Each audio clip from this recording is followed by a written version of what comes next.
All right, folks, welcome back. Today, I want to talk about game ownership, specifically physical media versus digital media.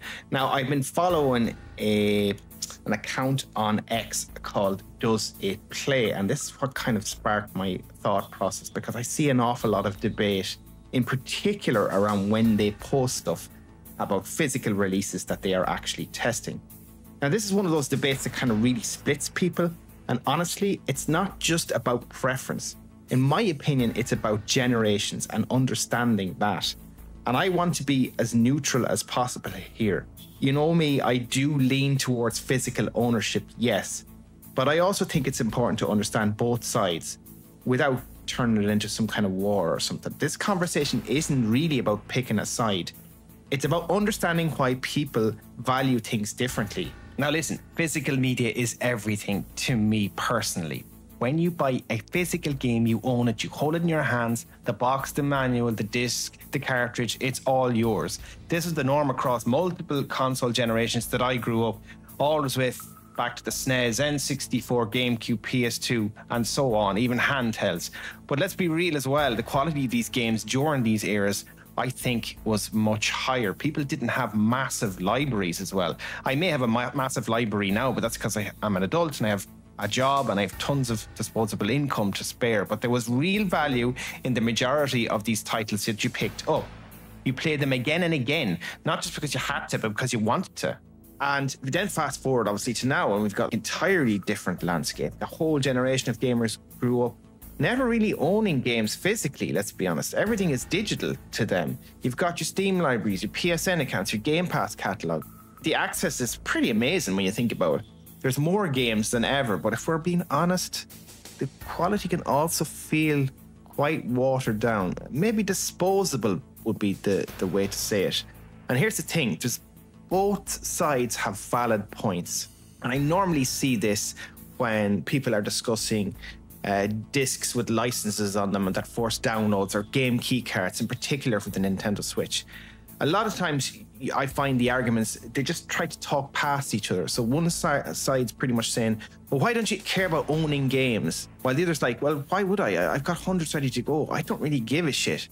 So who cares if you have to download something with a cart or a CD? And honestly, some people mightn't like what I'm going to say here.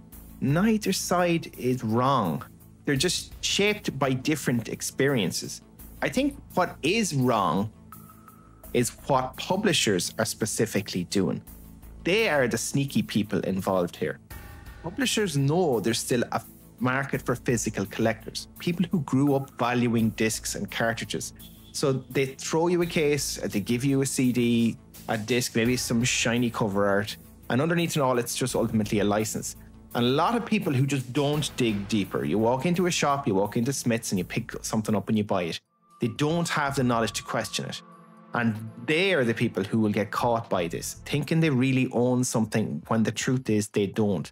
And that control is sitting with the publisher. The conversation tends to get muddy as well when people treat downloading and disc installs like they're the same thing. They're just simply not. You wait to play either way, but how you get the game ultimately is what matters. When it comes from a disc, you own a copy, you can preserve it. That's if all the content is on the disc. But if you're downloaded from a server, you're relying on access someone else controls. One gives you freedom, the other puts you at the mercy and availability of licenses and updates. And it seems to be getting worse right now.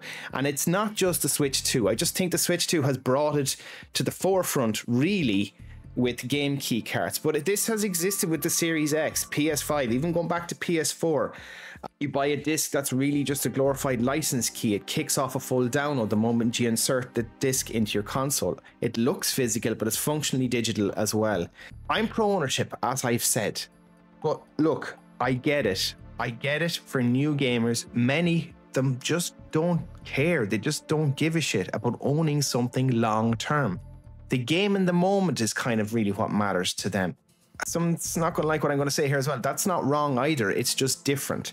I think the anger should be forwarded towards the publishers, not people's preference of how they want to access their game libraries. So like before, people keep jumping in and out of each other on comments and forums that I see before, recognizes a generational divide first and foremost. I think maybe that's point one I ultimately want to make in this video. Two different experiences. There are two sets of values. So ownership means something different. So certain groups, just maybe people can take into consideration both sides of a generational divide and how people access their gaming content. And in reality, the only anger that should really be pointed is towards the publishers, not towards the people who are buying these things, whether they're digital or not. Anyway, I wonder what's your take, folks. Do you care about owning your games? Do you not care about them? I'd love to hear what people think of this topic down below. I've had a long, deep thought about it. And again, I want it to be as neutral as possible and at the same time try and understand both points of view. Anyway, if you're new to the channel, folks, please consider supporting my work by liking and subscribing. Please get commenting down below. Let me know what you think. And I'll chat to you in the next video. Thanks for watching.